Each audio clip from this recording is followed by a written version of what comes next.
మోషే ప్రార్థనల గురించి మనము ఆలోచనలు చేస్తూ వస్తున్నాము. అందులో భాగముగా మనం గడిచినటువంటి కాలంలో మారా అనుభవాన్ని గురించి మాట్లాడుకున్నాం. అక్కడ వారికి నీళ్లు లేకపోవడాన్ని బట్టి ప్రభు మీద వారు ఏం చేశారు? సనిగారు, గొనిగారు. తర్వాత ఇప్పుడు 16వ అధ్యాయంకి వస్తే కొన్ని మాటలు మనం ఆలోచన చేద్దాం.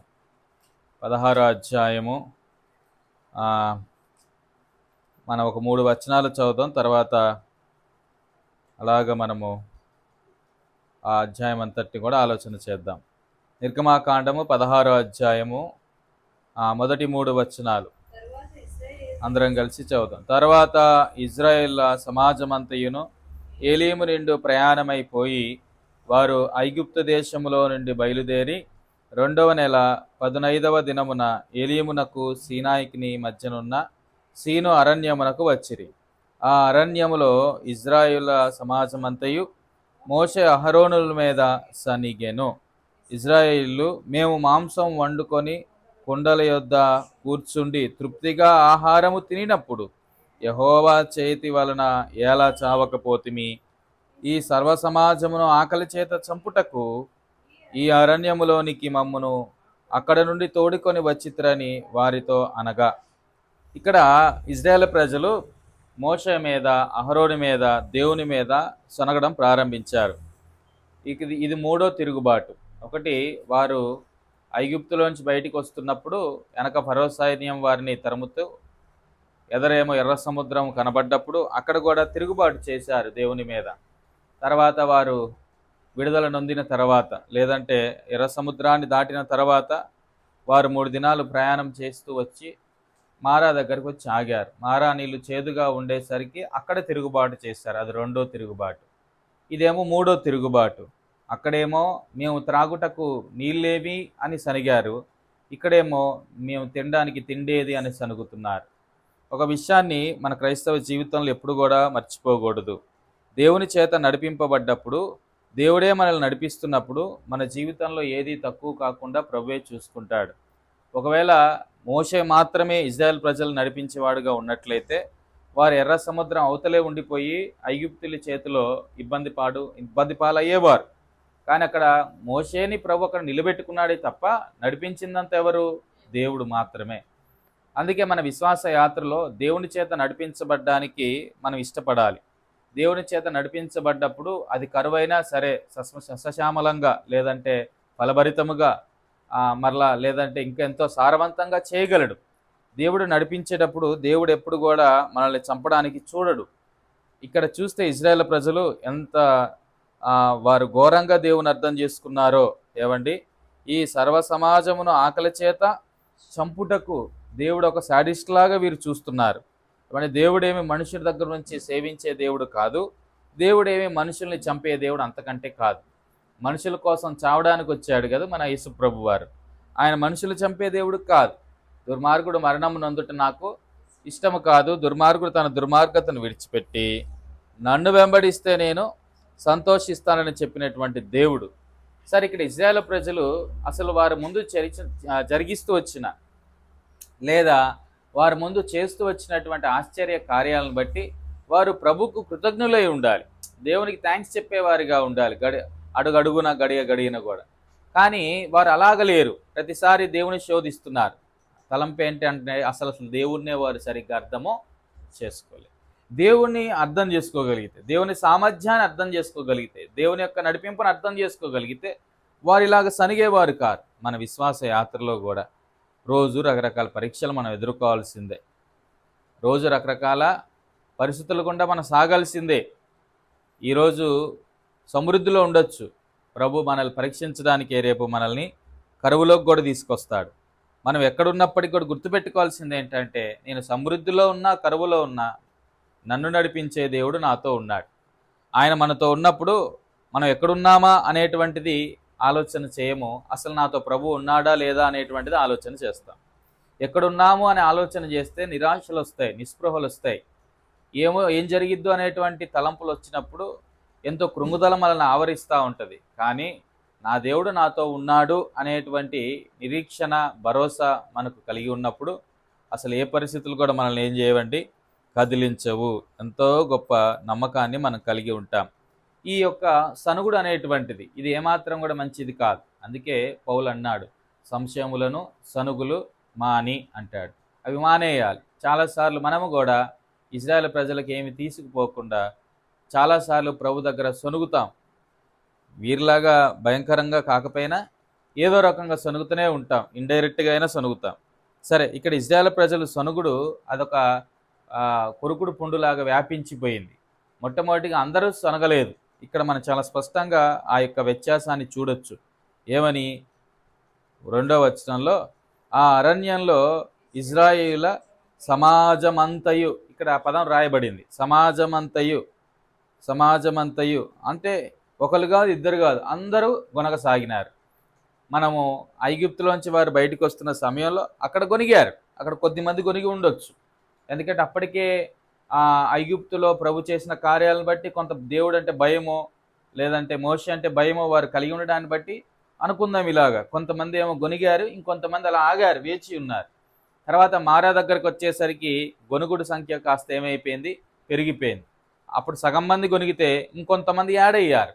ఒక 30 మంది వారు గొనగడం ప్రారంభించారు అనుకుందాం. ఆ తర్వాత వచ్చేసరికి ఇక్కడ ఆహారం దొరకలేదని చెప్పేసి అందరూ గొనగడం ప్రారంభించారు. ఇది ఒక గొనుగుడు జబ్బు, అది వ్యాపిస్తూ ఉంటుంది. అందుకే మనము గొనగకూడదు, సొనగకూడదు, గుర్తుపెట్టుకోండి. ఎవరి విషయాలైనా మనము అనవసరంగా ఇతరులతో మాట్లాడినప్పుడు కూడా అది గొనుగుడి కిందకే వచ్చింది. అది అంతటితో ఆగిద్దా? ఆ విన్నటువంటి వారు ఏం చేస్తారు, ఇంకో దగ్గరికి వెళ్ళి దాన్ని చెప్పడం ప్రారంభిస్తారు. ఈ గొనుగుడు సొనుగుడు జబ్బు అనేటువంటిది ఏమవుద్ది అంటే అలాగా వ్యాపిస్తూ ఉంటుంది. ఇజ్రాయేల్ ప్రజలు కూడా అంతే. ఇప్పుడు ఏకంగా సముద్రాన్ని పాయలు చేసిన దేవుని మీదే వారు సొనుగుతున్నారంటే వారు ఎంత అవిధేయులుగా, వారు ఎంత అజ్ఞానంగా ఉన్నారో చూడొచ్చు. సముద్రాల్ని పాయలు చేసిన దేవుడు వీళ్ళని పాయలు చేయాలంటే 1 నిమిషం పని కాదు, ఒక్కొక్కరిని చంపాలంటే 1 నిమిషమో పని కాదు. సముద్రం కంటే వీళ్ళేం గొప్పోళ్ళు కాదుగా. ఇంతమంది కలిసినా వాళ్ళు సముద్రాన్ని పాయలు చేయగలరా? అంత శక్తివంతంగా ప్రవాహంగా వస్తున్నటువంటి ఎర్ర సముద్రాన్నే ప్రభు పాయలు చేయగలిగినప్పుడు వీరిని చంపడం పెద్ద విషయమేం కాదు. కానీ ప్రభు ఉద్దేశం వారు చంపాలని కాదు కదా. కానీ వీరు అర్థం చేసుకుంది ఏంటి, అదే కదా. కొంత నీరు ఆలస్యం అయ్యేసరికి మమ్మల్ని చంపడానికి తెచ్చారా ఇక్కడికి, కొంచెం ఏమండి ఆహారం దొరకపోయేసరికి మమ్మల్ని చంపడానికా ఇక్కడికి తెచ్చింది అన్నట్లుగా. కొన్నిసార్లు జీవితంలో ఏవో కొంత ఆలస్యం ప్రభు చేస్తాడు. ఆలస్యం అయితే చేసే దేవుడు కాదు, నిర్లక్ష్యంగా ఉండే దేవుడు మన దేవుడు కాదు. ఇజ్రాయేల్ను కాపాడువాడు కొనగోడు నిద్రపోడు. మన ఎడల ఆయన ఎంతో శ్రద్ధ వహిస్తాడు. సమస్తాన్ని ఇచ్చినటువంటి దేవుడు ఆయన. అందుకే ఇక్కడ మన ఆ మాటలు గుర్తుపెట్టుకోవాలి. సో మనం మొదటి వచనంలో ఒక మాట చూడండి. 2వ నెల 15వ దినమున ఏలీమునకును సీనాయికి మధ్యనున్న సీను అరణ్యమునకు వచ్చిరి. ఏలీము సమృద్ధిని చూపిస్తుంది, సీనాయి నిబంధనను చూపిస్తూ ఉంది. ప్రభు కొన్నిసార్లు మనల్ని సీనాయి నిబంధనకు, అదే రీతిగా ఏలీము సమృద్ధికి మధ్యలో ఉంచుతాడు. అదే అరణ్యపు అనుభవం. అరణ్యం అనగా కష్టాలు, కడగళ్ళు, ఇబ్బందులు, ఇరుకులు, వీటన్నిటిని చూపిస్తూ ఉంటుంది. అరణ్యం కొన్నిసార్లు ఒంటరితనాన్ని కూడా చూపిస్తూ ఉంటుంది. అరణ్యం కొన్నిసార్లు నిస్సహాయ స్థితిని కూడా చూపిస్తూ ఉంటుంది. ప్రభువు మీద పూర్తిగా ఆధారపడినట్లే ప్రభు మనల్ని అరణ్యంలోకి తీసుకొస్తాడు. సమృద్ధిలో ఉన్నప్పుడు ఎగిరి గంతేయడం గొప్పేం కాదు. సమృద్ధిలో ఉన్నప్పుడు ప్రభుని స్తుతించడం గొప్పేం కాదు. అరణ్యంలోకి వచ్చిన తర్వాత కూడా సమృద్ధిలో ఉన్న దేవుడు అరణ్యంలో కూడా పోషిస్తాడనే నమ్మకంతో ఎదురు చూడడం చాలా అవసరం కూడా. ఆ తర్వాత నిబంధన అనుభవంలోకి వస్తాం. నిబంధన అనుభవంలోకి రాకముందు మనం పరీక్షించబడతాం. పరీక్షించబడి వారు ఎవరైతే ఉత్తీర్ణులు అవుతారు, పరీక్షించబడి ఎవరైతే నిలిచేవారుగా ఉంటారో వారితో ప్రభు నిబంధన చేసుకుంటారు. అదే ఇక్కడ మనం చూస్తూ ఉన్నాం. సరే, ఇక్కడ మనం చూస్తే ఆ మొదటి వచనం చివరి లైన్లో ఆ మాటలు ఉన్నాయి. అప్పటికే వారు ఇంచుమించు నెల నుంచి ఒక 50-60 రోజుల ప్రయాణం సాగిందనొచ్చు. అందుకే 2వ నెల, దాన్ని ఒక్కొక్కరు ఒక రకంగా క్యాలిక్యులేట్ చేస్తారు. సరే, ఏదేమైనప్పటికీ మనం ఇలా అనుకుందాం, 1 నెల నుంచి 2 నెలల్లో. అలాగా ఆ సమయంలో జరిగినటువంటి సంఘటన వారు ఐగుప్తులోంచి బయటకు వచ్చిన తర్వాత. అయితే ఇక్కడ మొట్టమొదటిగా మనం జ్ఞాపకం చేసుకోవాల్సింది ఏంటి అంటే, ప్రభువుకు మనం ఎప్పుడు కూడా కృతజ్ఞతలు చెల్లించే వారముగా ఉంటే ఎన్నడూ కూడా సొనగమండి. ప్రభు చేసినటువంటి ఉపకారాలు మర్చిపోయిన రోజే మనం సొనగడం ప్రారంభిస్తాం. అందుకే కీర్తనాకారుడు అన్నాడు 103లో, నా ప్రాణమా యెహోవాను సన్నుతించుము, ఆయన చేసిన మేలులో లేదా ఉపకారాలలో దేన్ని మరవద్దు అనే మాట మనం చూస్తాం. ఎప్పుడైతే మనిషి మేలును మర్చిపోతాడో దేవుని దగ్గర సనగడం ప్రారంభిస్తారు. అదే ఇజ్రాయేల్ ప్రజల జీవితాల్లో మనం చూస్తున్నాం. ఇంత భయంకరమైనటువంటి ఈ ప్రజలు నడిపించడంలో మోషే ఎంత సక్సెస్ అయ్యాడండి. వారు వచ్చి మనం లాస్ట్ టైం మాట్లాడుకున్నాం, వారు వచ్చి మోషే దగ్గర గొనిగితే మోషే వెళ్ళి ఏమో ప్రభు దగ్గర గొనగలేదు, ప్రాధేయపడ్డాడు. ప్రభువా సహాయం చేయి, ఇదిగో ఈ బిడ్డలు అలసిపోయారు, నీరు లేక దప్పిగొన్నారు, వారికి సహాయం చేయన్నట్లుగా. ఇక్కడ వచ్చేసరికి వీరు ఆకలితో అలమటిస్తున్నారు, ప్రభువా సహాయం చేయి అన్నట్లుగా మోషే వారి కొరకు దేవుని దగ్గర రావడం మనం చూస్తున్నాం. మనం మన కుటుంబాల కొరకు, మన యొక్క సంఘము కొరకు, మన వ్యక్తిగత అవసరత కొరకు ప్రభు దగ్గర రావాల్సిన అవసరం ఉంది. నిజమే, మనుషుడు రొట్టె వలన మాత్రము కాదు కానీ దేవుని నోటి నుంచి వచ్చి ప్రతి మాట వలన జీవించును. మనం భూ సంబంధమైన ఆహారం కొరకు కాదు కానీ అడుగుదాం, తప్పేం లేదు అడగడంలో. మా అనుదిన ఆహారం మాకు దయచేయి అడగడంలో తప్పేముంది. అయితే అంతకంటే ప్రాముఖ్యంగా ప్రభు అన్నాడు కదా మత్తయి సువార్త 6:33లో, మొదట నా నీతిని నా రాజ్యాన్ని మీరు వెతకండి. అది మనం అడగగలిగితే, అయ్యా ఈరోజు మాకు కావలసిన మన్నాని ఇస్తావా, ఈరోజు మాకు కావలసినటువంటి మన్నాని ఇస్తే తప్ప మేము బలాన్ని పొందుకోలేం. ఆ రోజు వారు పొందుకున్నటువంటి మన్నా అది వారి యొక్క శరీర సంబంధమైనటువంటి క్షేమానికి, శరీర సంబంధమైనటువంటి సమృద్ధికి, శరీర సంబంధమైన బలానికి అది ఉపయోగపడితే, ఈరోజు మన్నా అనగా దేవుని వాక్యం. అందుకే పైనుంచి వచ్చినటువంటి ఆహారమును నేనే అని యేసుప్రభు వారు అన్నారు. అంటే ఆయన వాక్యం, ఆయన వాక్యమై ఉన్న దేవుడు.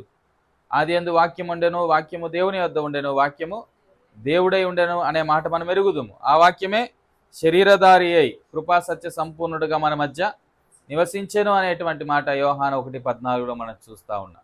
కనుక ఆ వాక్యం, ఆ జీవాహారాన్ని ప్రతిరోజు పొందుకోవడానికి మనం మోషేలాగా ప్రభు దగ్గరికి రావాల్సిన అవసరం ఉంది. ప్రభు నా కుటుంబానికి మన్నానివ్వా, వ్యక్తిగతంగా నా జీవితానికి మన్నానివ్వు, ఇదిగో మా కాపరి నిలబడి మాట్లాడుతున్నప్పుడు శ్రేష్టమైన మన్నాను మాకు అనుగ్రహించుము అని మనం అడగగలిగితే అది ఎంతో మేలు కదూ. అందుకే మందిరానికి వచ్చేటప్పుడే ముందుగానే మన మనసులు సిద్ధపరచుకోవాలి, ప్రభువా నాతో మాట్లాడు అని. ఎప్పుడైతే మన మనసులు అలా సిద్ధపరచుకొని ప్రభు దగ్గరకు వస్తామో ప్రభు మనల్ని ఎంతగానో దర్శించి మనతో మాట్లాడి మనల్ని ధైర్యపరిచి మనల్ని ఆదరించి వాడే ఉంటాడు. అది ఇక్కడ చూడండి, మోషే వారిలాగా గొనగలేదు, వారిలాగా సొనగలేదు. కానీ మోషే ప్రభు దగ్గరికి వచ్చి ప్రభువా మాకు సహాయం చేయని అడిగేవాడిగా ఉన్నాడు. నిజమైన నాయకుడి యొక్క లక్షణం అది. ఒక తల్లిగా, ఒక తండ్రిగా నీవు ఒక నాయకుడువు, నాయకురాలువు. ఒక భర్తగా నీవు ఒక నాయకుడువు, నీ కుటుంబాన్ని నడిపించుకునేటువంటి నాయకుడువు. నీవు ప్రభు దగ్గరికి రాకపోతే ప్రభు నీ కుటుంబ అవసరతలన్నిటికీ కూడా తీర్చడు.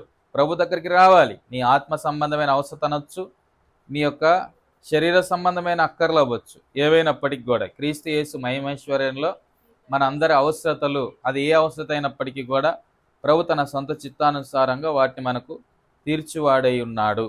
సరే, ఇక్కడ మనం చూస్తే ఈ ఇశ్రాయేలు ప్రజల్ని ముందుకు నడిపిస్తూ ఎందుకు ప్రభు అరణ్యంలోకి తీసుకొచ్చాడు, ఎందుకు ప్రభు మారాకు తీసుకొచ్చాడు అని ఆలోచన చేస్తే ప్రభు వారిని పరీక్షించడానికి. మారా, అరణ్యాలు ఇవన్నీ కూడా పరీక్ష సమయాలు. వారు ఏలీములో ఉన్నప్పుడు వారిని ఏం పరీక్షించలేదు. ప్రభు వారిని సమృద్ధితో నింపి వారు చక్కగా ఎంతకాలం ఉన్నారు మనకు తెలియదు, కానీ ఏలీములో ఎంతో సమృద్ధిని అయితే వారు అనుభవిస్తూ వచ్చారు, ఆనందిస్తూ వచ్చారు. వారికి ఏమి కొదువు కాలేదు, వారికి ఏమి తక్కువ కాలేదు. కానీ ఆ ఏలీము దాటిన తర్వాత మరలా ప్రభు వారిని అరణ్యములో పరీక్షించేవాడిగా ఉన్నాడు. అలా పరీక్షించబడ్డప్పుడు మన మనసులో ఏముందో అది తేటతెల్లమవుద్ది. మనం లాస్ట్ టైం కూడా ఆ మాట చూసాం. ఒకసారి రండి, ద్వితీయోపదేశకాండం 8వ అధ్యాయము 2వ వచనంకి వద్దాం. ద్వితీయోపదేశకాండము 8వ అధ్యాయము 2వ వచనం. మరియు నీవు ఆయన ఆజ్ఞలను గైకొందువో లేదో అని నిన్ను శోధించి నీ హృదయములోనున్నది తెలుసుకొనుటకు నిన్ను అనుచు నిమిత్తమును అరణ్యములో ఈ 40 సంవత్సరములు నీ దేవుడైన యెహోవా నిన్ను నడిపించిన మార్గం అంతటిని చూడండి, దేవుడే నడిపించాడు. దేవుడు నడిపిస్తూ వస్తున్నప్పుడు ఈ అరణ్యంలో, ఈ మారాలో దేవుడు ఏం చేస్తున్నాడు? పరీక్షించాడు, శోధించాడు, పరీక్షించాడు. ఎందుకు పరీక్షించాడు? అక్కడే అన్నాడు, ఎందుకు పరీక్షించాడు? నీ హృదయములోనున్నది తెలుసుకొనుటకు. నీ హృదయంలోనున్నది తెలుసుకొనుటకు. ఎవరు తెలుసుకోవడానికి? ఎవరు తెలుసుకోవడానికి? ఎవరు తెలుసుకోవడానికి? దేవుడు తెలియదా? ఎవరు తెలుసుకోవడానికి? వాళ్ళకే తెలియదు. మన హృదయంలో ఉంది ఏంటో మనకు తెలియదు. మామూలుగా ఆలోచన చేద్దాం. ఎప్పుడో డాక్టర్ దగ్గరికి వెళ్తే ఏమంటారు డాక్టర్లు? గుండె కొంచెం బాగలేదండి చూడండి అంటే, వాడు అవన్నీ చూసి యాంజియోగ్రామీకి వెళ్దామంటాడు. యాంజియోగ్రామీకి వెళ్ళిన తర్వాత, ఇగో నీ గుండెలో 4-5 వాల్వులు ఏమయ్యాయి, బ్లాక్ అయ్యాయి అంట. గుండె ఎవరిది? వాడిదే, పేషెంట్దే. కానీ పేషెంట్ తెలిసిందా వాడి వాల్వ్స్ బ్లాక్ అయ్యాయని? తెలియదు. అలాగే మన హృదయం ఎంత చెడిపోయిందో కూడా మనకు తెలియదు. ఇర్మియా గ్రంథం అక్కడ మనం చూస్తాం. ప్రవక్త అయిన ఇర్మియా చాలా స్పష్టంగా అంటాడు. 17వ అధ్యాయానికి రండి, 9-10 వచనాలు మనం చదువుదాం. ఇర్మియా గ్రంథం 17వ అధ్యాయం 9-10 వచనం. హృదయం అన్నిటికంటే ఏమేంటట? మోసం. అసలు అన్నిటికంటే మోసమైందే మనం మోసుకొని పోతున్నాం. ఏమండి, అన్నిటికంటే మోసమైందే మనం మోసుకుంటూ తిరుగుతున్నాం. ఏమిటది? మన హృదయమే మనల్ని మోసం చేసింది. ఏదో కాదు, హృదయ మాయలో పడిపోతారు కొంతమంది. ఏమండి, హృదయ మాయలో చాలా జాగ్రత్తగా ఉండాలి. అందుకే ప్రభువారు అన్నారు, హృదయములో నుండి వచ్చినదే మనుషుల్ని అపవిత్రపరుస్తూ ఉంటుంది. హృదయం చాలా ప్రమాదకరమైనది. అందుకే ఇక్కడ ఇర్మియా మాట అంటున్నాడు, హృదయం అన్నిటికంటే మోసకరమైంది. అసలు అన్నిటికంటే ప్రపంచంలో మోసకరమైంది ఏదైనా ఉందా అంటే అది మన హృదయమే. మనం అనొద్దు వాడు ప్రపంచంలో మోసగాడండి అని. వాడికంటే మోసగాడు మనలోనే ఉన్నాడు, మన మనసే, మన హృదయమే. అది చాలా మోసం చేసిద్ది మనల్ని. అది మోసం చేసిద్దని మనకు కూడా తెలియదు. అందుకే అంటాడు అక్కడ, అన్నిటికంటే మోసకరమైంది. ఇంకో మాటలో చెప్పాలి, అది అన్నిటికంటే ఘోరమైన వ్యాధి. క్యాన్సర్ కంటే ఘోరమైన వ్యాధి దేనికి ఉందంటే ఇది హృదయమే. ఇది మామూలుది కాదు. దాన్ని డయాగ్నోస్ చేయగలిగిన వాడు, దాన్ని గ్రహించగలిగిన వాడు ఎవడు? సరే, ఎవరి హృదయం వాడు గ్రహించుకోగలడా? సరే, నేను వస్తాను మీ దగ్గరికి, నా హృదయం ఎలాంటిదో మీరు చెప్పగలరా? ఈ భౌతిక సంబంధమైన ఫిజికల్ హార్ట్ గురించి డాక్టర్లు ఉన్నారు చెప్పడానికి, నీ గుండె పనితీరు ఇలా ఉంది అవన్నీ. అసలైన గుండె ఒకటి ఉంది లోపట. ఏమండి, అది ఎంత మోసపూరితముగా ఉందో, అది ఎంత ఘోరమైన వ్యాధితో ఉందో ఎవరు చెప్పలేరు. అందుకే అక్కడ అంటున్నాడు,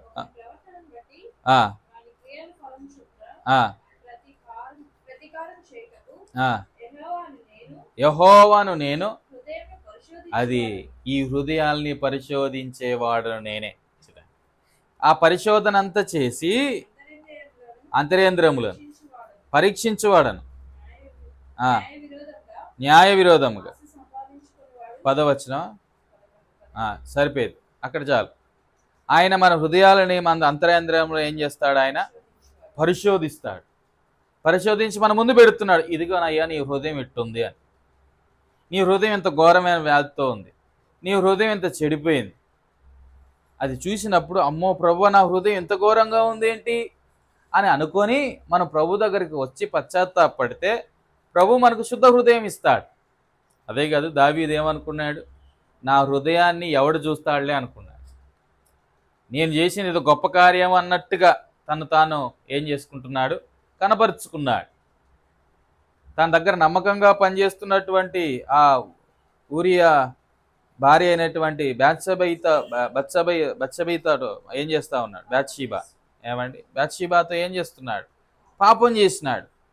ఆ ఖాతా అంతా కూడా యూరియాలో వేద్దాం అనుకున్నాడు. ఏమండి, ఎంత ఘోరం! ప్రజలందరూ నమ్మించాడు. ఇప్పుడు అన్నిటికంటే మోసకరమైంది అక్కడ ఎవరు ఉన్నారు? అన్నిటికంటే మోసకరమైంది ఏమిటి అక్కడ? దావీదుని ఎవరు మోసం చేయలేదు. దావీదు తన హృదయం చేతే మోసపుచ్చబడ్డాడు. ఇప్పుడు తన హృదయంలో ఉన్న చెడుతనం అంతటిని కూడా దేవుడు ముందు పెట్టేశాడు. అందుకే దావీదు ప్రార్థన చేస్తూ ఉన్నాడు, అయ్యా శుద్ధా హృదయం నాలో కలగ, రక్షణ ఆనందాన్ని నాలో మరలా పుట్టించు. నా హృదయం ఎంత చెడిపోయింది, నా హృదయం ఎంత పాడైపోయింది అయ్యా. ఘోరముగా దుఃఖిస్తూ విలపిస్తూ పశ్చాత్తాపడ్డాడు అక్కడ దావీదు. తలంపు ఏంటంటే, ప్రభు ఎందుకు మనల్ని కొన్నిసార్లు కష్టాల గుండా తీసుకెళ్తాడంటే, అరణ్యాల గుండా తీసుకెళ్తాడు అంటే, ఏమండి లేముల గుండా తీసుకెళ్తాడు అంటే, ఆ ప్రభు మనల్ని పరీక్షిస్తాడు. రెండోది, ఆయన పరీక్షించడం మన మంచికే, ఆయన మంచి కోసం మనం పరీక్షిస్తానన్నట్లే. ఆయనకి ఎట్టా తెలుసుగా మన హృదయం ఏంటో, మన మంచికే. మన రోగం ఏంటో తెలిస్తే, మన ఆత్మీయమైనటువంటి రుగ్మత ఏంటో తెలిస్తే మనం ఏమవుతాము, సరి చేసుకొని వెంటనే బాగుపడడానికి ఇష్టపడతాం. రోగం తెలియకపోతే రోగం ముదిరిపోయి చచ్చిపోతాం. మన ఆత్మీయమైనటువంటి స్థితి, మన ఆత్మీయముగా ఎంత గొడ్డుబారిపోయి ఉన్నాము, మన ఆత్మీయంగా ఎంత దిగజారిపోయి ఉన్నాము, అది తెలియపరచడం కోసమే ప్రభు కొన్నిసార్లు మనల్ని కొన్ని పరిస్థితుల గుండా తీసుకెళ్తాడు. అప్పుడు మన హృదయంలో ఉన్నదంతా కనబడిద్ది. వెంటనే మనం పశ్చాత్తాపడాలి. 20వ అధ్యాయం ఇర్మియా గ్రంథంలోనే 12వ వచనానికి రండి. ఇర్మియా గ్రంథం 20వ అధ్యాయము 12వ వచనం. సైన్యములకు అధిపతియగు యెహోవా. చూడండి, ఆయన ఏం చేస్తాడు, నీతిమంతులను తన వారిని పరిశోధిస్తాడు. నీతిమంతులను పరిశోధించువాడవు నీవే, అంతరేంద్రములను హృదయములను చూచువాడవు నీవే.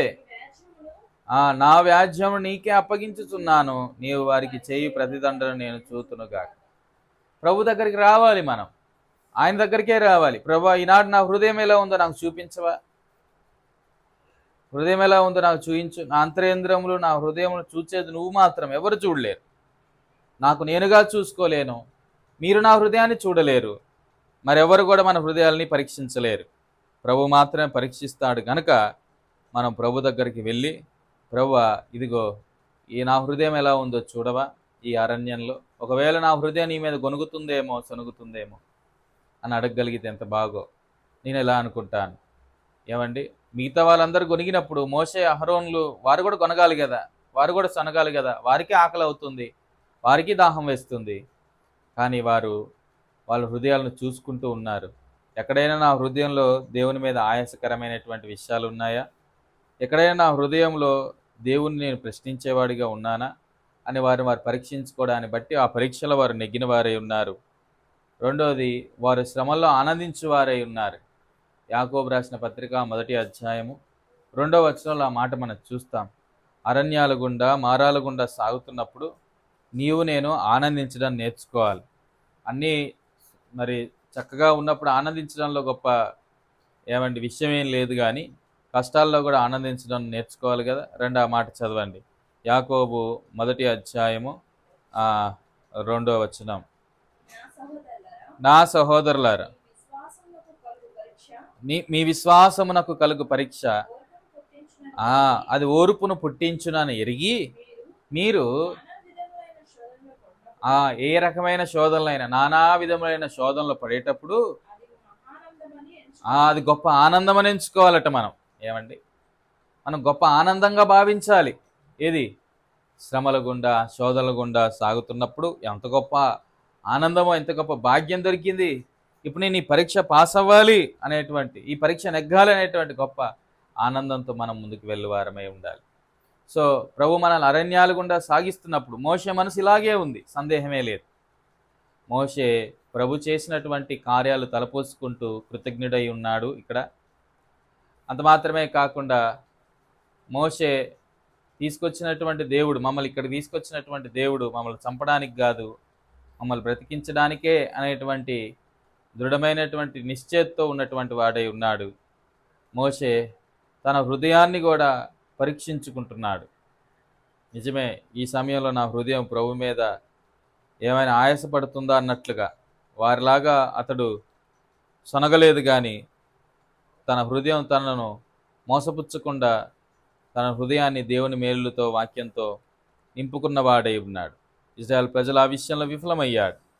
ఇంకా ఆలోచన చేయగలిగితే మోషే నమ్మింది ఏంటి అంటే, దేవుడు నడిపించిన ప్రతి చోట ఎలాంటి పరిస్థితులు వచ్చినా దేవుడే చూసుకుంటాడు. మొదట్లో నా మాట మీకు జ్ఞాపకం చేశాను. When we're guide by God, there God will provide everything.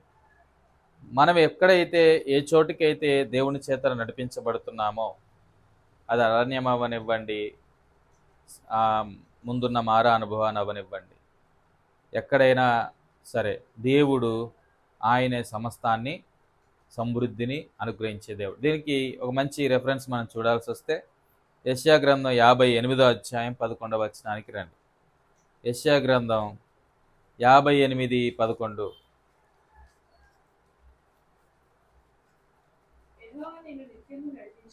చూడండి, మన దేవుడు నిత్యము నడిపించు. గుర్తుపెట్టుకోండి, అదే కీర్తనలో కూడా అంటాడు, ఆయన మరణము వరకు మనలను నడిపించును అనేటువంటి మాట 47లో ఆ మాట మనము చూస్తాం. 48, 14 వచనాల కీర్తనలో మనం చూస్తాం. ఆయన మరణం వరకు మనల్ని నడిపిస్తాడు. మనల్ని నడిపించే దేవుడు ఆయన. మనల్ని మనం మోసుకుపోయే దేవుడు కాదు ఆయన. ఏమండి, మనం ఆయన మోయాల్సిన పని లేదు. ఆయన మనల్ని మోస్తానన్నాడు కదా. ఉదయం వచ్చు వరకు నేను మిమ్మల్ని ఎత్తుకొనివాడను నేనే, చంక పెట్టుకునివాడను నేనే. ఇక్కడ మోషే గ్రహించింది అది. నా దేవుడు ఎవరంటే నన్ను ఎత్తుకునే దేవుడు. నా దేవుడు ఎవరంటే నా పరిస్థితులను ఎత్తుకునే దేవుడు. మనల్ని ఎత్తుకోవడం మాత్రమే కాదు, మీ భారము యెహోవా మీదే మోపు, ఆయనే మనల్ని ఆదుకుంటాడు. ఆయన మిమ్మల్ని గురించి చింతించుచున్నాడు గనుక మీ చింత యావత్తు మనల్ని మోసే దేవుడు మాత్రమే కాదు, మన బాధ్యతలు మోసే దేవుడు, మన భారాలు మోసే దేవుడు. ఏమండి, అంత గొప్ప దేవుడు మన దేవుడు. మోషే అదే నమ్మాడు. అందుకే నమ్మిన అనుభవంలోంచి ఈ మాటలు మనం జ్ఞాపకం చేసుకుంటున్నాం. సరే, ఇక్కడ యెషయా గ్రంథం 58:11కి వస్తే, సో ఆయన మనల్ని నిత్యం నడిపిస్తాడు. అది ఎలాంటి పరిస్థితులు గుండానైనా ఆయనే నడిపిస్తున్నాడు. గుర్తుపెట్టుకోండి, మారాకు తీసుకొచ్చింది ఎవరు? దేవుడే తీసుకొచ్చాడు. తర్వాత అరణ్యంలోకి తీసుకొచ్చింది ఎవరు? దేవుడే. తర్వాత సీనాయికి తీసుకెళ్లేది ఎవరు? దేవుడే. కాదేశు, బర్నియా, అలాగా 40 సంవత్సరాలు వారు అరణ్యంలో తిరుగులాడుతున్న ప్రతి సమయంలో కూడా ఎవరు వారిని నడిపిస్తున్నారు అంటే దేవుడే నడిపిస్తున్నాడు. అయితే దేవుడు నడిపించినప్పుడు ఎలా ఉంటుంది? ఇక్కడ ఆ మాట మనం చూస్తున్నాం 11వ వచనంలో. దేవుని చేత మనం నిత్యం నడిపించబడేటప్పుడు కొన్నిసార్లు క్షామకాలమున మనం వెళ్లాల్సి వస్తుంది. అయినప్పటికీ కూడా ఆ క్షామంలో ప్రభు మనకేమిస్తాడు? తృప్తిపరుస్తాడు. మనల్ని ఎంతగానో బలపరుస్తాడు, మన ఎముకలను బలపరుస్తాడు. తర్వాత వాళ్ళెవరు అరణ్యంలో బలహీనపడి చచ్చిపోలేదు. ఆకలితో చచ్చిన వారు ఎవరైనా ఉన్నారా? అవిధేయతతో చచ్చిన వారు ఉన్నారా? అవిధేయతతో చచ్చిన వాళ్ళు ఉన్నారు. ఆకలితో చచ్చిన వాళ్ళు ఎవరు లేడు అరణ్యంలో. ప్రభు ఎప్పుడు కూడా అలాగ చంపలే. వారు అవిధేయత చూపించడాన్ని బట్టి వారు చచ్చారు. దాహం కొని ఎవరు కూడా చావలేదు, ద్రోహులై చచ్చారు. అక్కడ ద్రోహులై చచ్చారు తప్ప దాహం కొని ఎవరు చావలేదు. అరణ్యంలో ఎవరిని కూడా ప్రభు నిష్కారణంగా చంపలేదు. వారు అవిధేయులై ద్రోహులై చావడం తప్ప ప్రభు వారు ఆకలితో దాహంతో చచ్చేలాగా వారిని ఏమీ అనుమతించలేదు. అందుకే క్షామకాలమున ఆయన నిన్ను తృప్తిపరిచి నీ ఎముకలకు బలపరచును. నిజంగానే వాళ్ళు బలం కూడా కలిగి ఉన్నారు. మధ్యలో అమాలేకులతో యుద్ధం చేసిన అనుభవం గురించి మనం ఆలోచన చేస్తే ఏమండి. తర్వాత నీవు నీరు కట్టిన తోట వలె, ఎడారిలో కూడా వీరు ఎలా ఉంటారంటే ఫలిస్తారు. ఎడారిలో వారికి సంతాన ఉత్పత్తి జరిగిందా లేదా? పిల్లలు కన్నారా లేదా? ఏమండి, 40 సంవత్సరాలు నెక్స్ట్ జనరేషన్ వచ్చిందా లేదా? గొనిగిన తరం అంతా చచ్చిపోయారు. ఇంకో తరం పుట్టింది. ఇంకో తరం మనకు కనబడుతున్నారు అక్కడ. ఏమండి, వారు నీరు కట్టిన తోట వలె ఉన్నారు. అన్ని విషయాల్లో వారు ఫలిస్తూనే ఉన్నారు. వారి యొక్క మందలు ఫలించాయి. ఏమండి, వారికి ఉన్న పశు సంపద కూడా సమృద్ధిలోకి వచ్చింది. ఎప్పుడు కూడా ఎలా ఉన్నారట? ఉబుకుచుండు నీటి ఊట వలె ప్రభు చేత నడిపించబడితే ఎలాంటి పరిస్థితుల్లోనైనా మనం ఇలాగ ఉంటాం. గొప్ప వచనం అది, మనకు ఎప్పుడు జ్ఞాపకంలోకి రావాల్సినటువంటి వచనం. అరణ్యంలో వెళ్ళేటప్పుడు అయ్యా, ఇంకా చాలా ఉన్నాయిలే మాటలు మనం చూడొచ్చు. అరణ్యాలు జలమయముగా చేసేటట్లుగా ప్రభు మనల్ని వాడుకుంటాడు, దీవిస్తాడు. అది వేరే విషయం. ఇక్కడ తలంపు ఏంటంటే ప్రభు చేత నిత్యం నడిపించబడేటప్పుడు అది క్షామకాలమైన అరణ్యాలైనా మారాలైనా ప్రభు ఎంతో సమృద్ధిని మనకిస్తాడు అనేటువంటి విషయం. ఈ అరణ్యంలో 40 సంవత్సరాలు వారు తిండి కోసం కష్టపడింది లేనే లేదు. చూసాం కదా ఆ 16వ అధ్యాయంలో. సాయంత్రం పూటేమో ఆ పాలెమంతటిని కూడా అక్కడ ఏమండి ఆ యొక్క పూరేళ్ళు వచ్చి వారు వాటిని తీసుకోవడం, మరలా ఉదయమున మన్నాని వారు భుజించడం. ఏనాటి బెత్తం వారు ఆనాటి తీసుకొని 6వ దినమున రెండింతలుగా వాళ్ళు పోగు చేసుకొని పెట్టుకోవడం. ఎందుకంటే 7వ దినం విశ్రాంతి దినం, ఆ రోజు ఏమి ఏరుకోకూడదు లేదా తెచ్చుకోకూడదు కాబట్టి. అందుకే 13వ వచనం ఒకసారి చూడండి, 16, 13. కాగా సాయంకాలమున పూరేడులు వచ్చి వారి పాలెమును కప్పెను, ఉదయమున మంచును వారి పాలెము చుట్టూ పడి ఉండను. మంచి ప్రోటీన్ ఫుడ్ దొరికింది పొండీలకి. ఏమండి, రోజు సాయంత్రం ఏం దొరికాయి? ముక్కలే, పూరేళ్ళు ముక్కలు. ఒక రోజా 2 రోజులు? రోజు ఉదయం ఏమో మన్నా, దాన్ని చక్కగా పిండి చేసుకొని చపాతీలో ఏవోడు చేసుకొని రోజు ఇవే, వారికి ఏది తక్కువ కాకుండా. ఎంత రేటు, వీటికి ఎంత రేటు కట్టాలా చెప్పండి, ఎంత సమృద్ధి. వాళ్ళు అక్కడ తిన్నారా రోజు?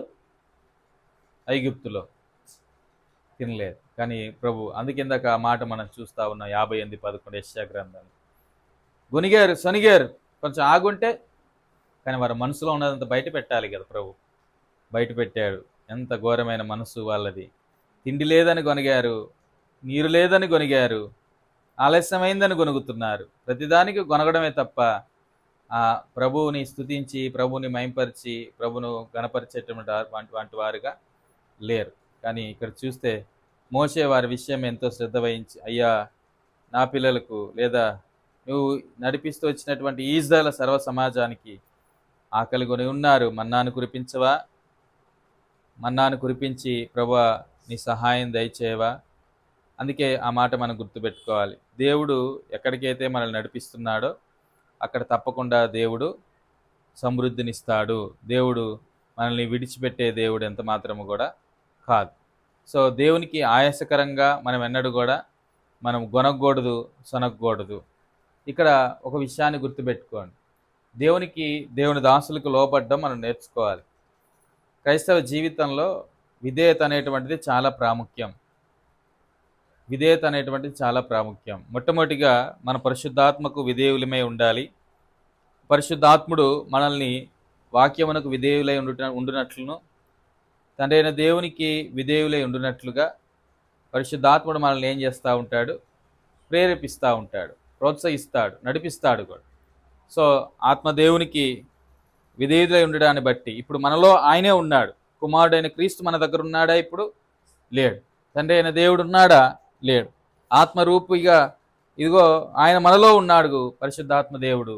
సో ఆయనకు మనం విధేయత చూపిస్తున్నప్పుడు ఆయన మనల్ని ఏం చేస్తాడు అంటే, ఆయన ఆ క్రీస్తు బోధించినటువంటి వాక్యానికి విధేయత చూపించి తండ్రి చిత్తంలో కొనసాగడానికి పరిశుద్ధాత్ముడు ఎంతగానో మనకు సహాయపడుతూ ఉంటాడు. తర్వాత సంఘంలో ఉండేటువంటి నాయకులు ఉంటారు, సేవకులు ఉంటారు. సో వారికి కూడా ఏం చేయాలా? లోబడి వారముగా, విధేయత చూపించే వారముగా ఉండాలి. అలా అని చెప్పి నేను దొంగ బోధకుల గురించి నేను మాట్లాడట్లేదు, క్రీస్తు విరోధుల గురించి నేను మాట్లాడట్లేదు. ఏమండి, స్వార్థం కొరకు కొంతమంది రకరకాలుగా ప్రజలను వాడుకుంటారు, వారి గురించి నేను మాట్లాడట్లేదు. మోషేలాగా నమ్మకంగా సేవ చేస్తున్నటువంటి వారికి లోబడాల్సినటువంటి అవసరత ఎంతగానో ఉంది. అది దీవెన కూడా. వీరు లోబడకపోవడాన్ని బట్టి, మోషేకి అహరోనికి వ్యతిరేకంగా సనగడాన్ని బట్టి ఏమండి వారు రకరకాల ఇబ్బందుల పాలయ్యారు. దానికి మరి మిరియామేమి మినహాయింపు కాదు. ఆమె కూడా గొనిగింది, కుష్టి తెచ్చుకున్నట్లు మనం లేఖనాల్లో చూస్తాం. మరలా అవకాశం ఇచ్చినప్పుడు అక్కడ ఎలాగో మాట్లాడుకుంటాం మనం. అక్కడ కూడా మోషే మిరియాము కొరకు ప్రార్థన చేశాడు. అదొక తలంపుగా ఒకరోజు మనం మాట్లాడుకుంటాం. సరే, ఇక్కడ ఆలోచన ఏంటంటే, మోషే దేవునికి పూర్తిగా ఏమయ్యాడు? విధేయత చూపించేవాడు. అందుకే ప్రతిసారి ప్రభు దగ్గరికి వచ్చి ప్రార్థించేవాడు. విధేయత చూపించేవాడు విశ్వాసంలో ఉన్నతమైన స్థాయిలో ఉంటాడు. విధేయత చూపించని వాడు లేదా అవిధేయుడు అవిశ్వాసంతోనే బ్రతుకుతాడు, అల్ప విశ్వాసంతోనే బ్రతుకుతాడు. మనం ఎంత విధేయులమవుతే మనంత విశ్వాస వీరులమవుతాం. ఇక్కడ మోషే అంతే, దేవునికి విధేయుడయ్యాడు. ఒకప్పుడు మోషే దేవునికి తాను సబ్మిట్ చేసుకున్నవాడు కాదు, తాను అనుకున్నదే చేసుకుంటూ వెళ్ళిపోయేటువంటి మనస్తత్వం కలిగిన వాడు మోషే. తాను 40 సంవత్సరాలుగా ఐగుప్తులో ఉన్నప్పుడు, మిద్యానికి వెళ్ళకముందు తానేమనుకున్నాడు? నేను వెళ్ళి ఇగో ఈ హెబ్రీయులను అనగా నా ప్రజలను ఈ ఐగుప్తీయులు హింసిస్తున్నారు కాబట్టి ఒక్కొక్కరిని రోజుకొకరిని చంపేసి నా ప్రజలను నేను కాపాడుకుంటాను, నేను రక్షకుడిగా బయలుదేరినాను అన్నట్లుగా తనలో తాను అనుకున్నాడు. కానీ దేవుని చిత్తం అది కాదు. అలా రోజుకొకరిని చంపుకుంటూ పోతే ఎన్నడూ కూడా ఇజ్రాయెల్ ప్రజలు బయటికి తీసుకురావడం అనేటువంటి అసంభవం, కూడా కుదరని పని. అయితే తర్వాత దేవుడు మోషేని తనకు లోబడేటట్లుగా చేశాడు. మిద్యానికి తీసుకెళ్ళాడు. 40 సంవత్సరాల మామమందను మేపేటట్లుగా చేశాడు. మొత్తం నలగొట్టబడ్డాడు. అక్కడ మోషే దేవునికి విధేయత చూపించడం నేర్చుకున్నాడు. నా అంతట నేను ఏమైనా చేయగలనేటువంటి స్థాయిలోంచి, అయ్యా నాకంత సామర్థ్యమో లేదు, నీవు ఎవరినైతే పంపదలిచావో వారిని పంపు అనే స్థాయికి తీసుకొచ్చాడు ప్రభు. తలంపు ఏంటంటే దేవుని మీద ఆధారపడడం నేర్చుకున్నటువంటి వాడు మోషే. దేవునికి లోబడ్డం నేర్చుకున్నవాడు మోషే. మోషేకి ఆల్రెడీ అరణ్యపు ఎక్స్పీరియన్స్ అయిపోయింది 40 సంవత్సరాలు ముందుగానే. మారా అనుభవాలు అయిపోయాయి మోషే జీవితంలో 40 సంవత్సరాలు. రకరకాల పరీక్షల గుండా 40 సంవత్సరాలు సాగాడు. అంత మాత్రమే కాకుండా ప్రభు పిలుపుని అందుకున్న తర్వాత కూడా మోషే ఏ రోజు కూడా అవిధేయత చూపించలేదు. సరే, అక్కడ బండతో మాట్లాడమంటే కొట్టాడు, అది వేరే సందర్భం. నిజమే, అక్కడ అవిధేయత చూపించాడు, దాంట్లో సందేహం లేదు. కానీ మిగతా పోర్షన్ కానీ మనం చూడగలిగితే మోషే ప్రతి చోట కూడా దేవుడికి ఏం చూపించాడు? విధేయత. విధేయత. తర్వాత తన మామ అయినటువంటి ఇత్రో వచ్చి, ఇదిగో నువ్వు ఇలాగ ప్రజలను అలాగ లైన్లో నిలబెట్టి నువ్వు ఒక్కడివే న్యాయం తీరుస్తున్నట్టు కుదరదు, ఇలాగా ఒక 10 వేసి 50 వేసి 100 వేసి డివైడ్ చేసి ఒక్కొక్కరికి ఒక్కొక్క టీం లీడర్ని పెట్టి ఒక్కొక్క న్యాయాధిపతిలాగా ఒకరిని పెట్టి అలాగా ఇంపార్టెంట్ కేసులు మాత్రమే నీ దగ్గరకు వచ్చేటట్లుగా ఇదంతా నువ్వు తయారు చేసుకో, బాగుంటుందని నేను చెప్పినప్పుడు తన మామైనటువంటి ఇత్రో సలహాని త్రోసిపుచ్చాడా? లేదు, విధేయత చూపించాడు. ఎంత విధేయత గుణాన్ని కలిగి ఉన్నాడు చూడండి ఇక్కడ ఎవరు? మోషే. సో విశ్వాసంలో ఇది చాలా అవసరం. ఎందుకు ఈ మాటలు జ్ఞాపకం చేస్తున్నాను అంటే, మోషే వారిలాగా గొనగి సొనగకుండా దేవుని దగ్గర రావడానికి కారణం ఏంటంటే, తాను విధేయత చూపించడంలో ఎంతో ఉన్నతమైనటువంటి మెట్టులో ఉన్నవాడు. ప్రతిదీ ప్రభు చెప్పినట్టుగా చేయడానికి ఇష్టపడేవాడు. తన ప్రత్యక్షపు గుడారం నిర్మాణం మనం చూడొచ్చు, తాను నిర్మించిన విధానం. అక్కడ ప్రభు చెప్పినట్టే చేశాడు, ఆ ఒక్క చోట తప్ప. తలంపు ఏంటంటే, మనం విధేయత చూపిస్తేనే విశ్వాసంలో ఏమవుతాం? ఎదుగుతాం. నీ విశ్వాసంలో ఏ స్థాయిలో ఉన్నావో నీ ప్రార్థనలు బట్టి కాదు మనం డిసైడ్ చేసేది, లేదా నేను విశ్వాసంలో ఏ స్థాయిలో ఉన్నాను అనేటువంటిది నా వాక్య పరిచర్యను బట్టి కాదు మనం నిర్ణయించేది. మన విశ్వాసంలో ఏ స్థాయిలో ఉన్నాము అనేది విధేయత చూపించేదాన్ని బట్టి నిర్ధారించవచ్చు. విధేయత చూపించకుండా విశ్వాసులమని చెప్పుకుంటున్న వారు చాలామంది ఉన్నారు. వారు నిర్జీవమైన మేఘాలు. ఏమండి, అటు ఇటు ఊగిపోయేటువంటి వారు స్థిరంగా ఉండరు. ఇజ్రాయెల్ ప్రజల్లాగా ప్రతిసారి గొనిగేవారు, కష్టాల్లో ఆనందం వస్తే స్తుతించేవారు. అలాంటి వారుగా మనం ఉండొద్దు. అది ఇక్కడ మనం మోషే ప్రార్థన ద్వారా మనం నేర్చుకునేది. అతడు విశ్వాసంతో దేవుని మీద ఆధారపడేటువంటి వాడు. సో విధేయత చూపించడం నేర్చుకోవాలి. అది దేవునికి దేవుని చేత నియమించబడ్డ సేవకులకి విధేయత చూపించాలి. తర్వాత కుటుంబంలో కూడా భార్య భర్తకు విధేయత చూపించాలి, పిల్లలు తల్లిదండ్రులకు విధేయత చూపించాలి. సమాజంలో కూడా మన ఉద్యోగాలు చేసుకున్న చోట మన పైన నాయకులు ఉంటారు, పనులు చేసే చోట కూడా మన పైన అధికారులు ఉంటారు. వారికి మనం ఏం చేయాలా? లోబడాలి. ఇవన్నీ ఎంత మట్టుకు అంటే దేవుని వాక్యమునకు వ్యతిరేకంగా లేనంత మట్టుకు మనం ఏం చేయాలి? అందరికీ విధేయత చూపించాలి. అన్నిటికీ విధేయత చూపించాలి. షడ్రక్ మేషక్ అబేద్నెగో అటు దానియేలు. ఎక్కడ ప్రార్థన చేయడానికి వీలు లేదంటే దానియేలు విధేయత చూపించాడా? లేదు. నీ నిలబెట్టినటువంటి ఈ ప్రతిమకు అందరూ సాగిలపడాలా అన్నప్పుడు షడ్రక్ మేషక్ అబేద్నెగోలు విధేయత చూపించారా? లేదు. సో ఇవి మనం గుర్తిరిగి ఎక్కడ విధేయత చూపించాలో ఎక్కడ విధేయత చూపించకూడదో కూడా మనం తెలుసుకొని ముందుకు వెళ్ళగలిగితే అదెంతో మనకు ఆశీర్వాదకరం. కనుక తలంపు ఏంటంటే మోషే ప్రార్థన. మోషే వారి విషయంలో శ్రద్ధ కలిగి, ప్రభువా మేము చావకుండునట్లు మాకు కావలసిన ఆహారాన్ని మాకు దయచేయి అని అడుగుతున్నట్లుగా మనం కూడా ప్రభు దగ్గరికి వచ్చి, ప్రభువా నాకు, నా కుటుంబానికి, మా సంఘానికి నీ ఆరోగ్యకరమైన బోధ. ఆ మాట గుర్తుంది కదా, సౌండ్ డాక్ట్రిన్. మన్నా కావాలయ్యా, మొన్నొద్దు మాకు. ఈ దినాన సంఘాలలో మన్నా కరువైంది. ఏం ఎక్కువైంది? మన్ను ఎక్కువైపోయింది, వ్యర్థమైన మాటలు ఎక్కువైపోయింది. కొన్ని సంఘాల్లో తొంగి చూస్తే ఎంత భయంకరమైన పరిస్థితులు కనబడుతున్నాయో. పెద్ద పెద్ద సంఘాలుగా అవి చలామణి అవుతున్నాయి. చాలామంది అక్కడికి వెళ్తున్నారు, కానీ వారి దగ్గరికి వారికి అందించబడుతుంది మన్నానా అంటే కాదు, ఆ మన్నే అంటా నేను. ఏమండి, మన్నే అందించబడుతుంది. ఏమండి, వారికి శ్రేష్టమైన మన్నానిచ్చి పంపించలేకపోతున్నాడు ఆ సేవకుడు.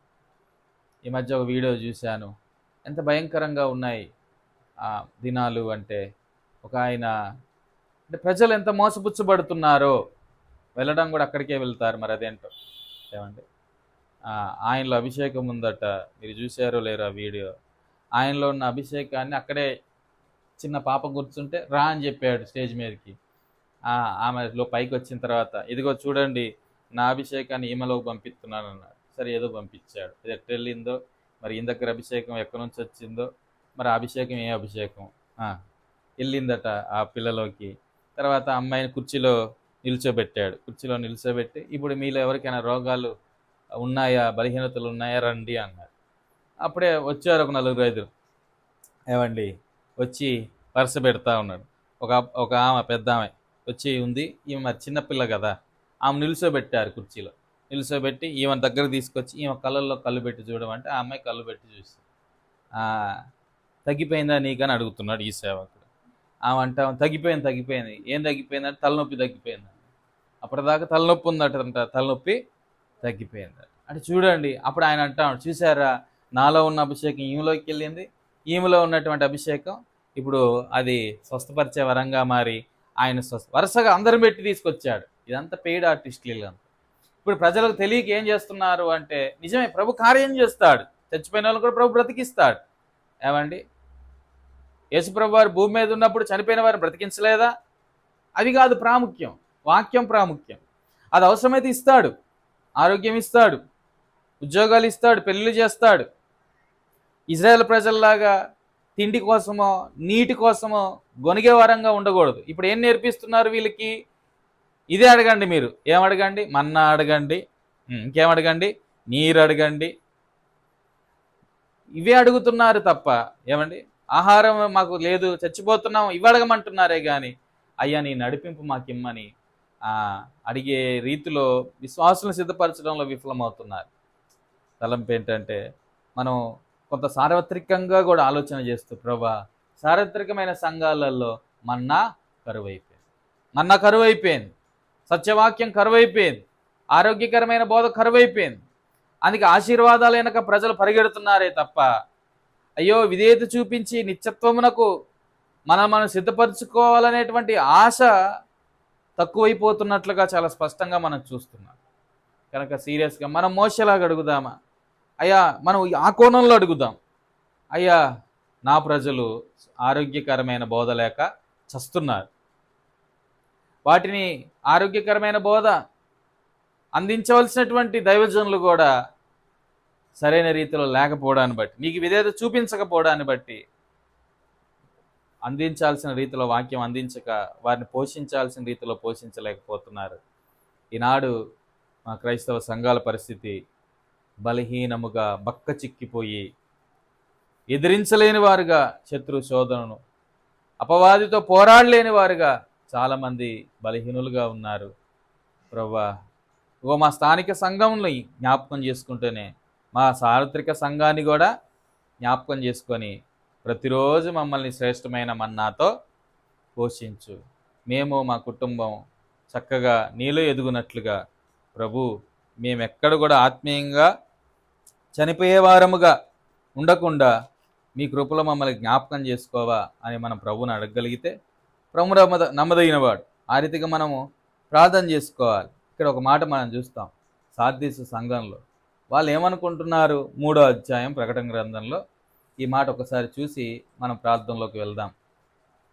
ప్రకటన గ్రంథం 3వ అధ్యాయం 1వ వచనం.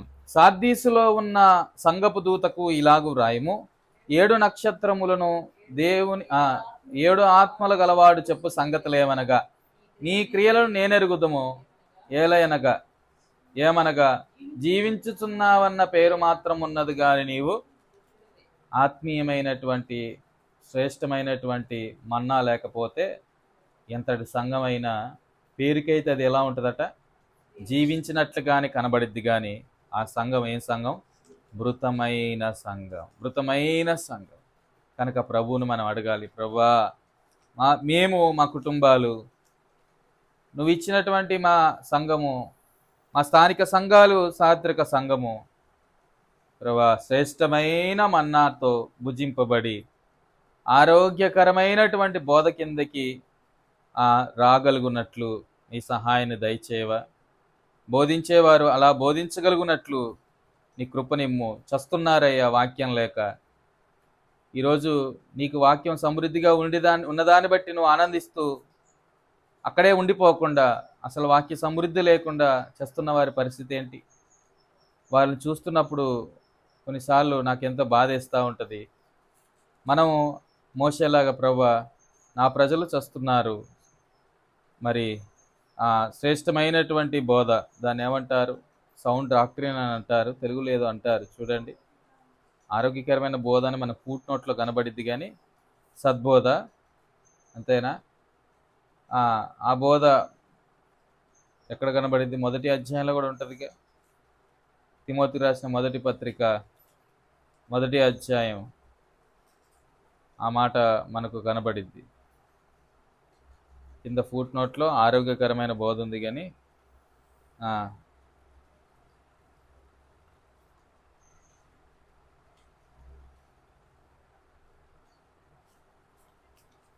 ఆరోగ్యకరమైన వాక్యములను అనే మాట కూడా మనకు కనబడింది. కనబడిందా? ప్రభుని అడగాల. ఆరోగ్యకరమైన బోధ కింద ఫుట్ నోట్లో కనబడుతుంది. పైన చూడండి 3 అంకెతో ఉంటుంది. మరి అదే రీతికి నెక్స్ట్ పేజ్లో కూడా ఉంది, ఆరోగ్యకరమైన వాక్యములు.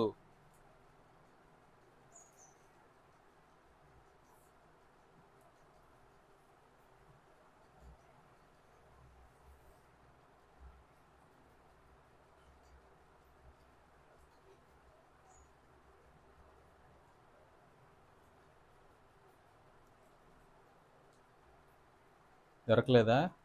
1వ అధ్యాయం అని చెప్పా, నువ్వు 3వ అధ్యాయంలో ఎతుకుతున్నావు. ఆరోగ్యకరమైన బోధ, ఆరోగ్యకరమైన వాక్యాలు కింద ఫుట్ నోట్లో మనకు కనబడితే దాన్ని ఇంగ్లీష్లో నాకు గుర్తు కానీ తెలుగులో మర్చిపోయాను.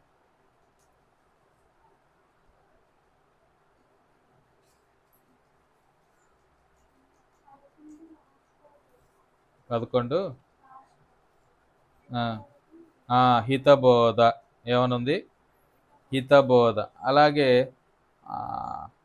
5వ అధ్యాయంలో కూడా ఉంటుంది చూడండి, 5లోనో 6లోనో ఉంటుంది, 5లోనో 6లోనో ఆరోగ్యకరమైన వాక్యములను అని కింద ఫుట్ నోట్లో ఉంది. ఆరోగ్యకరమైన వాక్యములను, సంతుష్టి సహితమైన, అది కూడా కాదు, ఆరోగ్యకరమైన వాక్యములను, హితవాక్యములను 6:3 చూడండి. ఇటు 6:3లో ఒకటి, 11వ వచనము అక్కడ కూడా చూడండి హితబోధ. ఇక్కడ ఆరోగ్యకరమైన బోధ. ఇక్కడికి వచ్చేసరికి 3వ వచనంలో ఆరోగ్యకరమైన వాక్య. ఇది అడగాల, ప్రభువా ఏదో డెకరేటివ్ మన్నా కాదు మాకు కావాల్సింది, ఆరోగ్యకరమైన మన్నా కావాలి. ఆరోగ్యకరమైన. ఇజ్రాయేల్ ప్రజలు ఇలా అనుకుంటాను, వారు అరణ్యంలో అవిధేయతను బట్టి చచ్చారే తప్ప అనారోగ్యాలతో చచ్చిన వారైతే లేరంటారు. కారణం ఏంటంటే దేవుడిచ్చిన మన్నా అది. ఈ భూమి మీద అయితే ఎంతో కలుషితమైపోయినటువంటి ఆహారాలు ఇప్పుడు మనం తింటున్నాం, కానీ వారు దేవదూతలు భుజించే ఆహారం అంటారు. దూతలు తింటారే అని కాదు, కానీ అంత శ్రేష్టం పైనుంచి వచ్చింది ఆహారము అని అర్థం కదా. ఎంత గొప్ప ఆహారం తిని వారు ఆరోగ్యవంతులుగా ఉన్నారు కదా. అలాగే ఆత్మీయముగా కూడా శ్రేష్టమైన వాక్యము సంఘాలలో అందించబడకపోతే సంఘాలు ఏమైపోతాయి? సాదృశ్య సంఘంలాగా పేరుకు మాత్రమే జీవించినట్లుంటాయి, కానీ అవన్నీ కూడా ఏమైపోతాయి? చచ్చిపోతాయి. మన లాస్ట్ వీక్ కూడా మాట్లాడుకున్నాం, గోధుమలు గురుగులు. సో సాతానుడు వచ్చి ఈ మన్నాలాగే ఉన్నటువంటి వేరే వాక్యాన్ని విత్తిపోతాడు, కానీ అది తర్వాత తెలిసిద్ది వారు తీసుకుంది మన్నా కాదు, వారు తీసుకుంది హానికరమైన వాక్యము అని. సో వాక్యం వింటున్న మనము సార్వత్రిక సంఘాన్ని కూడా దృష్టిలో పెట్టుకొని మోషేలాగా మన ప్రభుపాద సన్నిధిలో గోజాడుదాం. రండి, ఒకరి తర్వాత ఒకరు ప్రార్థన చేయండి.